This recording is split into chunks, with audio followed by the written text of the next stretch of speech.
Give us 30 minutes each week to discover the trends that are shaping the future of retirement with That Annuity Show. We bring you conversations with industry leaders who are revolutionizing financial products, technology, and distribution channels. Now, here's your host, Paul Tyler. Hi, this is Paul Tyler, and welcome to another great episode of That Annuity Show. Tisa, so great to have you. It's been a little while. Nice to be here. Yes. Hi, Paul. Yeah. Good to see you. And I saw some of your colleagues just the other day in New York City in the Javits Center at InsurTech Insights. Big event. It was a really big event. Maybe we can talk a little bit about, what I saw and what the trends were. Today we actually do have I'm going to say a leading innovator in the annuity space has clients, has a business, and has pushed the envelope in AI and was one of our guest speakers at Medicarians in Las Vegas 2 years ago. Jay Singh, welcome. Thanks, Paul. Thanks for having me here. And thank you. And you are co-founder of Hedgeness and head of client solutions, correct? That's right. Yes. So, it's funny. We've talked so much, before the show. I thought this was your a repeat visit, but it's not. So, why don't you tell people, a little bit about, your company, who you are, and what does your company do? Absolutely, yeah. So the name of the company is Hedgeness. We have been in business almost 10 years now. So that, kind of speaks to you saying carriers that we do have customers. So what we really do at the core is build sales enablement and marketing software. And we've been at it for 10 years, as I said, from any digital tools that exist on the web. And we have always been and continue to be focused on positioning annuities. And it is previous to this company, this was my background. I was at a team at Morgan Stanley, where we focused a lot on annuities, specifically for retirement solutions. So I kind of carried that. And on terms of kind of knowing the carriers, a lot of interactions with the wholesaling side over there, right? So essentially, we boil it down to there are three reasons that we know of to buy an annuity. One is to get guaranteed income, which, is kind of, all these riders, they're very popular right now, and that helps retirement.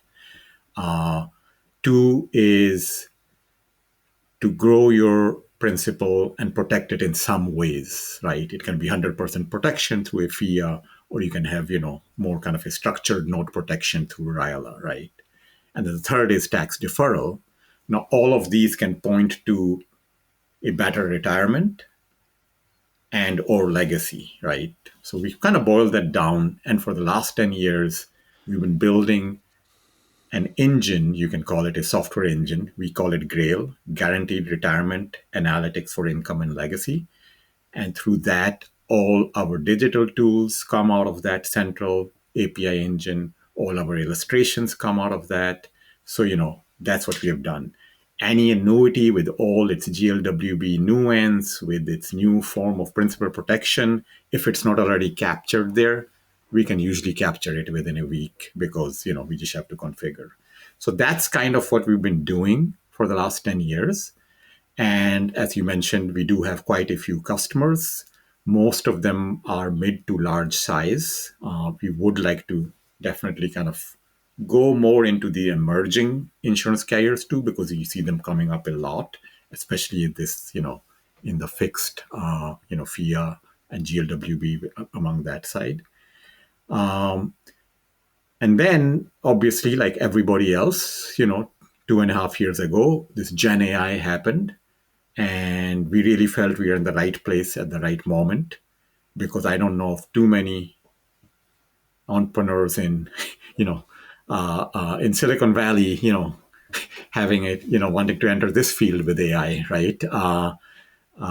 So we really felt that, but our idea and how to approach AI and annuities and what we have was a very startup mentality that we are going to go and start experimenting, right? Because that's kind of our culture. So we did a lot of experiments along with carriers, kind of very, very, light level POCs, chatbots, knowledge bases, explanation of calculators and illustrations, chatbots, and they all pretty much fell flat. Okay, because it was just like there were, and I'll kind of go over that, like what a use case has to be and what are the guardrails it has to have for it to succeed at a carrier. It took us 2 years to figure that out.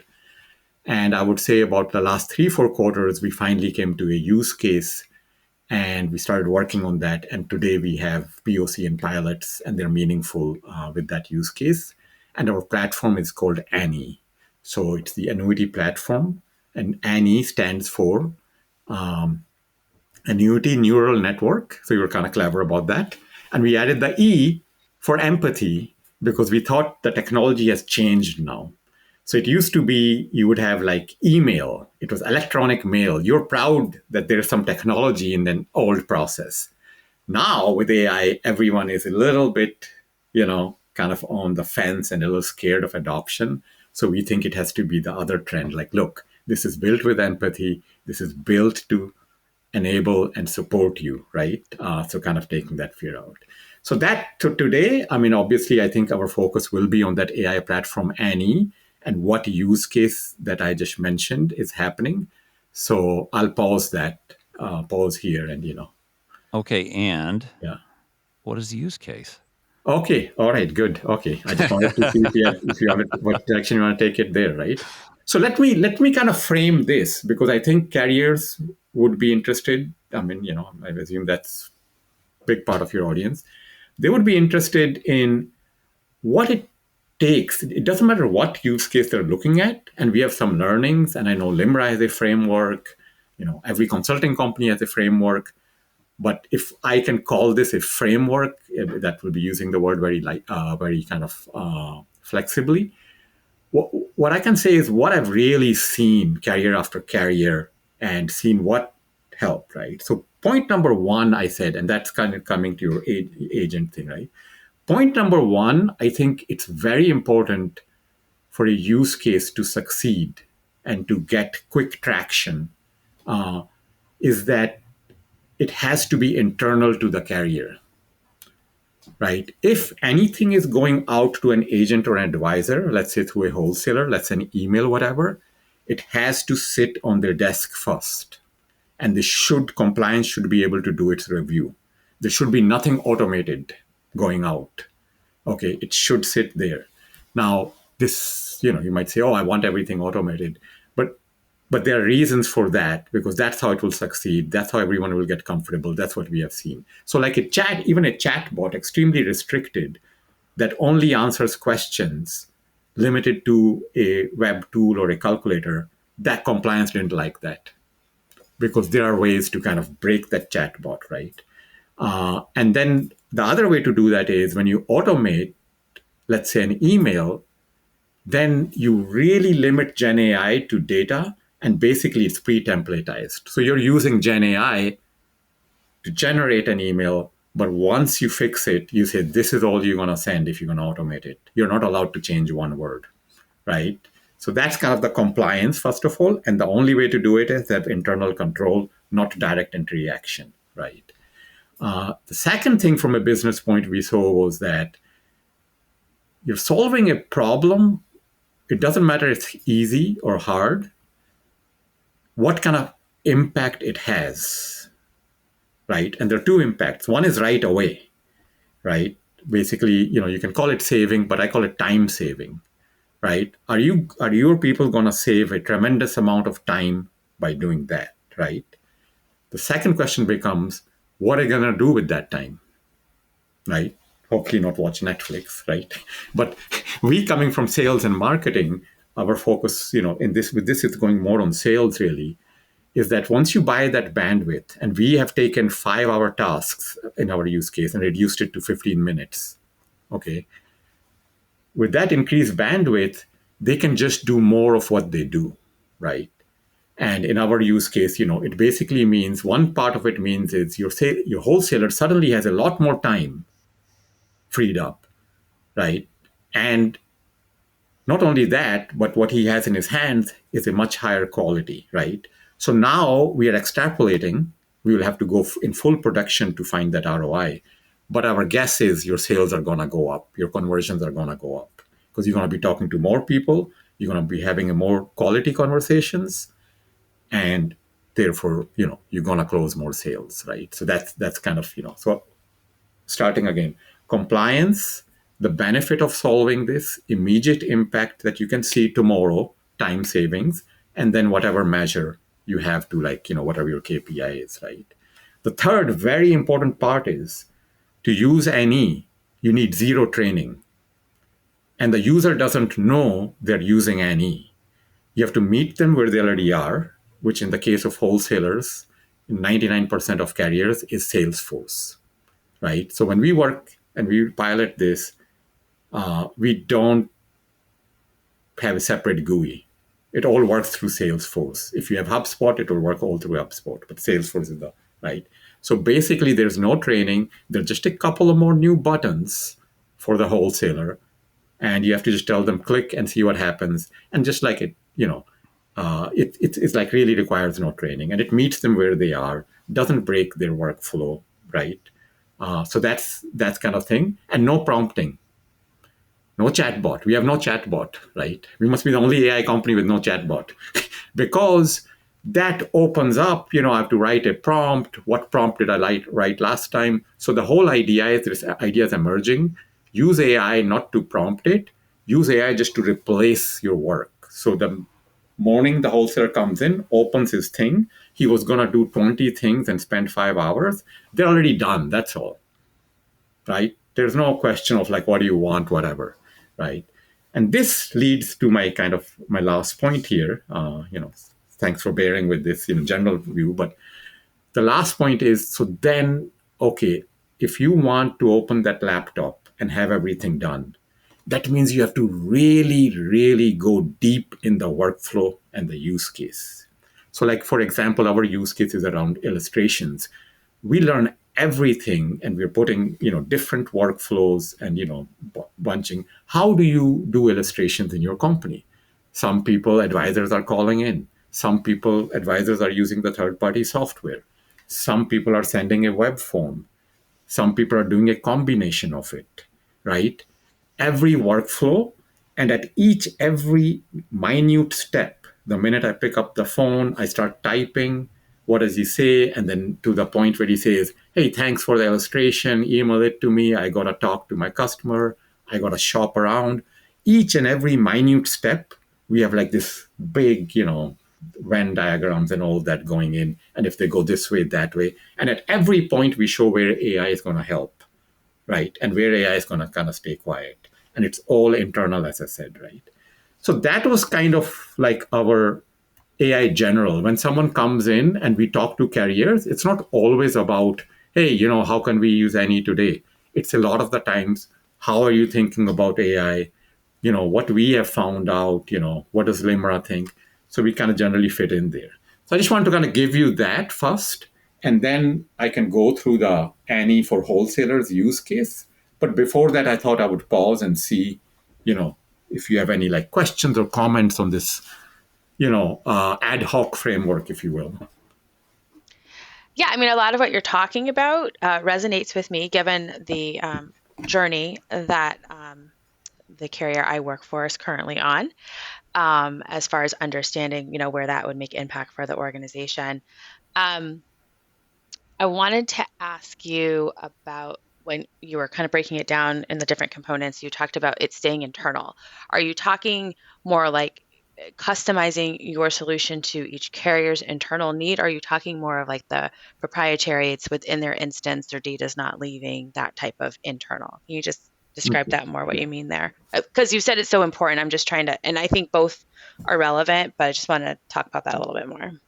So I think from a point of view, data and compliance, like if you're talking about that absolutely, whatever the requirement is, have a separate instance of OpenAI for us, sometimes they are like, hey, we already have something. Can you work with that? Send your prompts there or something, right? So yeah, from a data and compliance perspective, I mean, that's like, yeah, I just kind of quietly assumed that, SOC 2 and everything, right? That's like a, even if I'm selling a research paper, I sometimes have to go through that, right? What Yeah, I meant but really, yeah, go ahead. it's easier said than done, right? Yeah. But as I said, Well, we have I large insurance carriers we work with, and I think their vendor questionnaires every quarter are 200-300 new questions. So we are pretty Yep. used to that, kind of Yeah. like, yeah. So I'm kind of assuming that. Well, Yeah. I heard you say, which caught my ear, was meet them where they are. Yeah. If you're using Salesforce, if you've got a process that you're following, you're saying don't Yeah. change the workflow Yeah. So to I get agree. insert the AI. Yeah, no, that's very important. But let me quickly address Tisa's point, right? One was the data compliance and all that. So you can rest assured, yeah, that is like a condition to do business with a carrier, right? PII and all that good stuff, right? As for the other part, I mean, when you say external and internal, is like, let's say, as I said, an email is generated, right, on an illustration conversation, and it summarizes it, attaches documents and all that, right? And it gets sent out. Now we give the wholesaler the control to hit that send button, right? Because with some compliance guardrails, there are also some customizations they can do there. Like, it might not, you might not have in your Salesforce note, or you forgot to put in, you had lunch with this advisor yesterday. So you can say, hey, Jennifer, it was nice to have lunch with you. Now our compliance will review it, AI compliance, and say, okay, this is okay. If it puts That's like, okay hey, to say. I can give you double the guarantee, it'll flag it, right? Yeah. So that's like internal, right? But let's say there are some leads you just want to send an automated email. They ran a $15,000 annuity, and it's like, doesn't really look like, hey, it could be one off. Now there, that email is already pre-templated, and we limit the AI to basically do a data fill in the blanks, right? So that you don't have to so that's what I meant. But and the most important part is the advisor or the agent does not get to interact with your AI. There is no They're point just of contact there. Yeah. Right? Yeah. No, I'm not saying that other Thanks. carriers aren't trying that. They can. I'm just saying we just felt the comfort level becomes, oh my God, you're putting AI out there and, lawsuits and all that, right? So Yeah. that's kind of that external internal.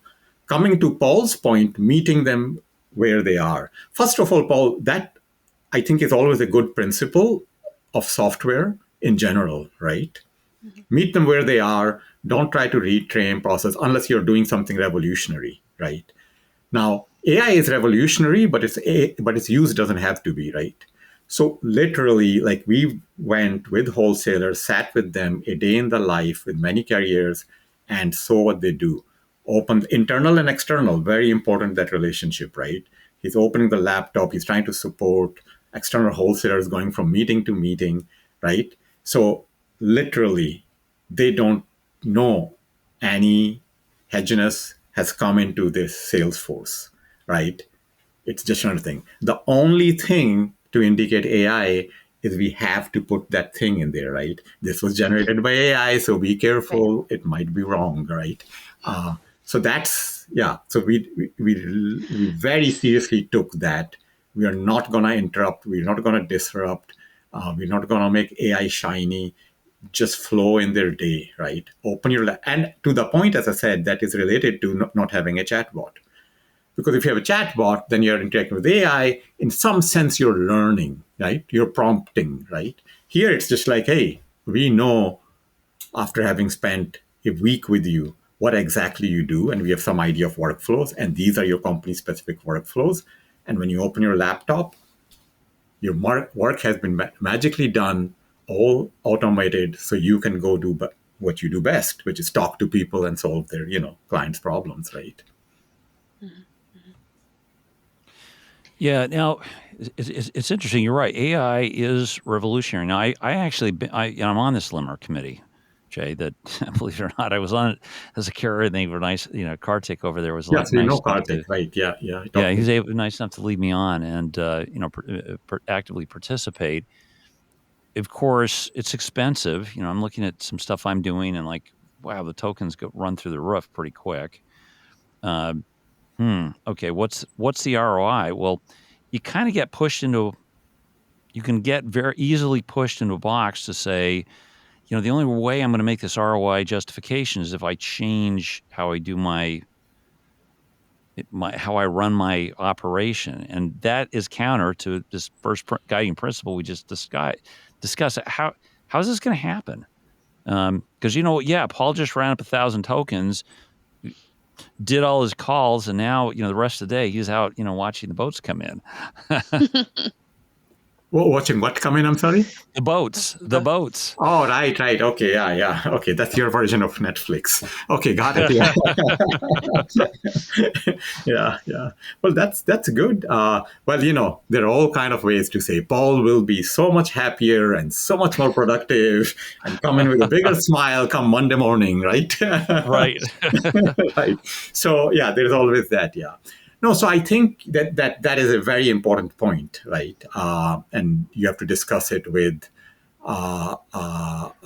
caution and empathy, right? So I think, the ROIs, as I said, so there are different ways to put that time savings. One is, like, I literally asked the national sales director, and he says, I tell my people, you got to get 2% more in that territory, right? And what do they say? Give me another internal wholesaler. Give me more marketing money, right? There you go. Okay, you got it. Now go with that extra 2%, right? And make it actually 10% extra, right? Because you have this tool nobody has. You have a superpower now. I mean, efficiency, as I said, literally we're reducing 5-hour tasks to 15 minutes, right? And not asking you to do them. We're putting 15 minutes, takes no time, so that you can review it, right? So that's where you can see, without increasing resources, right, you're empowering your people a lot more. So one thing is, you can say, if I just want to increase by 10 to 20%, I don't have to hire any more internal or external wholesalers, right? I don't think this is going to make anybody unhappy, right? Another way to say is, I want to grow manifold, and I'm going to continue hiring, right? And I'm also going to use AI to train those new hires out of college who know nothing about annuities, right? Because all the process and insights, Annie will help them out with it, right? So there's just depends on your goals and ambitions. Now, that's from a sales point of view. Now, the CFO might say, this is very nice, right? I have seen so many shiny things which say, oh, this will make you more efficient and sales will grow. But as we all know, there could be so many factors outside your control, right? Interest rates and whatever, right? Now, over there, as I said, so I would still kind of, so then over there, you could just say, hey, look, just with our regular growth plans, we don't need to hire more people, or we need to hire less, right? Or our training cost will go lower, right? So there are many ways to approach it. I mean, one of it is cost. I know CFOs love cost. Okay, yeah, that is real, right? But then that ROI that you're talking about, now, even over there, I cannot give you a number because we are at the stage of piloting rather than actually in production for 3-6 months right now. It's a new product. But, I come from sales, you could say.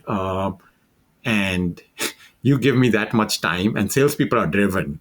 So it might be a little different depending on the role of the person you're talking to, who suddenly has a lot more time.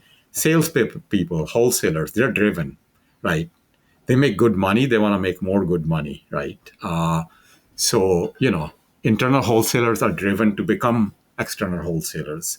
So I think in a sales culture, it's kind of like sports, athletic team kind of culture. If you give them tools which can make them sell more, adoption is always a lot more. That's why it's just we happen to be in the sales and marketing side, but that's where we feel like, hey, the adoption will be there and utilized correctly. I mean, there's an efficiency, but there's also a quality to it, right? So that Absolutely. drives the sales too. So like being able to do more with less, but just being able to do the same thing better And when you talk about relationships, in particular sales relationships, right, going deeper with the same group, like this is a tool that could help that too. You're better prepared for the next appointment. Absolutely. All of the things, you show up smarter. You're talking, talk about, meeting them where they are. You're showing up, meeting them where they are with the right information. So I think there's a quality, Absolutely. It's a great opportunity point. too. Yeah. So, as I said, have more conversations, sales conversations, and better sales Better. conversations. Yeah. That's it. With these 2 points, more and better, if your sales don't go up, well, maybe your product is really bad then. Right? I don't know, right? There's Yeah. something's got to give, right? Yeah, there's some assumptions of competitiveness and other things, but yes. Yes, all things Yeah, being there's different. Yeah, all things being relatively equal. equal, you can be a little lower, as we all know. Better sales conversations can lead to more sales, even if you don't have the best product. But if it's so far off, then you're overburdening your sales and marketing team, right? No leads can get qualified, right? To that point, I mean, I think I can, click a little bit and talk about the use case just to kind of give you some things, because this is very good. I think you're talking, we're talking the same language, like you're saying, showing up to a meeting, right? So the first use case that we are focused on, so first of all, everything we are doing now is Annie for wholesalers, right?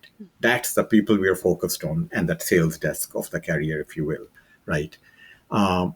So the first one is about illustrations. When people are running illustrations, as I said, through one of those workflows, calling in, using third-party software, sending in a web form, it can be anything. It can be in person. They approach you after a lunch seminar and they say, hey, I have this customer. Can we talk about that? And you run an illustration there. So any number one is with you wherever you go, of course, in your pocket, in your laptop, what have you, tablet, right?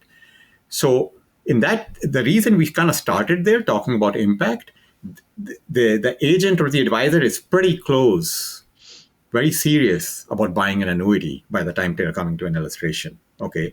So how can we take this very serious lead, you can call it, but it's really kind of, a contact because they could have done more business with you before. And how do you convert it into illustration? That's gold, right? And then especially when they take off, and especially if they're on the phone and say, hey, let me get back to you, you send a follow-up email, whatever. How do you make sure they have the best product that you could have given them, and you're most competitive when you're not in the room, right? So this is, over there, for example, if you're running the illustration on the phone with them, and they have some notion, they heard some seminar, and they say, hey, I want annuity A with GLWBX to fulfill my client's income needs. Can you run it for me? Today, most internal wholesalers will run it and give him the illustration, right? Some carriers have like Excel spreadsheets, which will take that use case and say, oh no, you should be running that, right? And when was Excel updated? I don't know. This thing, the AI in the background, as you're fulfilling it, it goes through many illustrations and says, hey, there are 3 top alternatives to what you're doing. Did you know that if you let go of this cap rate, your income will be 10,000 more per year for your customer? Did you know if they can defer it by a year, it goes up by $5,000? So you're just adding that value to this conversation right away. And you can talk to them and say, hey, look, I would rather run this for you. Hopefully you do enough that you can close the sale there. But as we know, it not always happens. They say, I got to go and I got to, talk to my customer. And what they really mean is also sometimes, hey, just for due diligence, I got to get 2 more quotes, right? And so what you do is, first of all, it generates the email specific to the use case with the insights incorporated that increase the value of your product. So it's going to be out there. And the other thing is, what else do you send them? Maybe as a follow-up email, or even right now, every carrier of some size has like hundreds to thousands of product marketing brochures, right? Which one is the most relevant for this use case?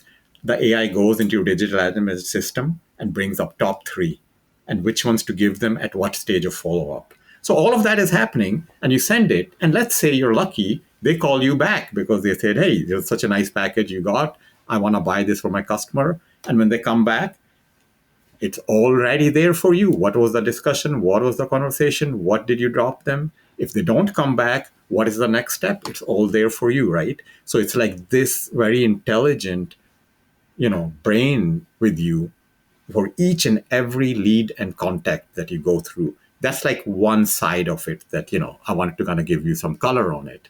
So Okay. that, Okay. now you You talk. were a little cagey at the beginning of this interview, and now we interrogated you took us 30 minutes to break you and tell us what you're doing. This is No, so great. so I wasn't being cagey. What I was trying to say is I did want to, for example, let's say, you have carriers thinking about life insurance, right? Which we don't do. So that's our sole focus, annuity, and that's for the foreseeable future. We're going to stay there. I wanted to talk about that AI, how to think about it, because I think Yes. carriers, whether doing annuities or all that, they have to think. Right now, what will a carrier do? Customer service, yeah, bring it in. Everybody else is doing it. Hey, help for my IT to code, bring it in. Everyone's doing it, right? IT, I would say, is a pretty neutral kind of landscape. Doesn't matter what you're coding. I think customer service is not being served well for carriers because they are really more like horizontal and not kind of vertical solutions.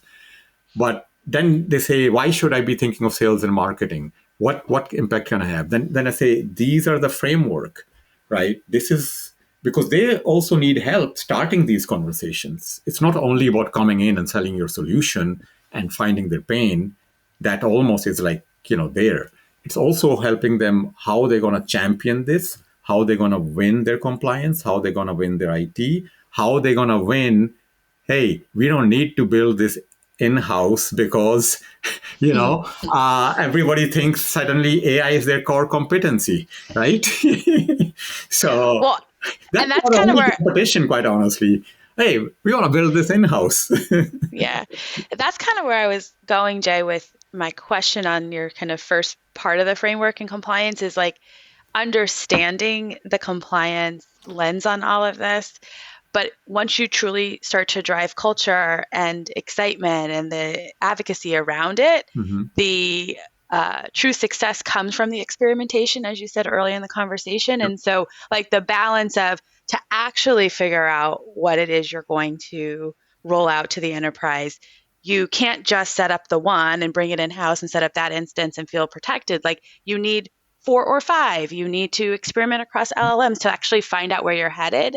And obviously, like there's a challenge in pushing through approval on 4 or 5 or even one or more than one. Yep. And that's kind of where I was saying that rub is that constraint of like being able the folks I've observed, the employees or the leadership that gets really excited about what the opportunity is wants to experiment and go out and try a lot. And you need to some extent, depending on what it is you're trying to solve for. And so there's like, I have firsthand Mm-hmm. experienced that rub of the guardrails and, all the things we need to consider to protect the company and also what it takes to actually drive the culture to think like that and move differently. So Yeah. it was just more of a point of agreeing with you, but also drawing No, out I that agree. Yeah, because you're talking challenge. as a carrier, you're talking internally what goes on. But then there's Yeah. another perspective The too, cultural right? shift. I mean, most carriers today, I say most because I know of one which doesn't.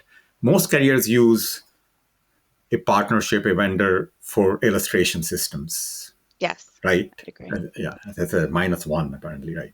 Okay. Now that's a given, right? Because in many ways, these vendors, the Hexers, the iPipelines of the world, right? They've done the experimentation for you over years. They've figured it out. And it's not your core competency, right? And you could make it. They're not, theoretically, they're not that hard. You actually do it. Your actuaries do it. That's how they build the product, right? And the same thing, I think, is happening in AI now, right? You know, you want to build a chat for help your human resources. I mean, I have nothing to do with that. You want to do customer service better and build something in house or use some vendor. I have nothing to do that.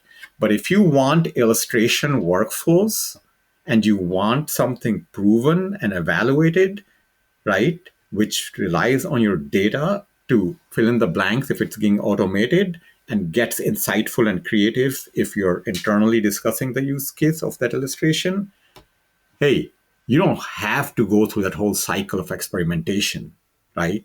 That's what we are doing day in, day out, right? So that's kind of like, once again, it goes back to the to the regular thing. Do you suddenly want to make this your core competency, right?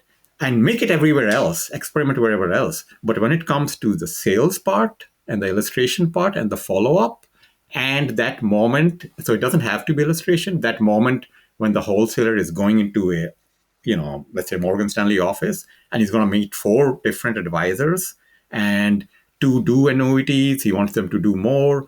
1 doesn't, he wants to convince that RIA.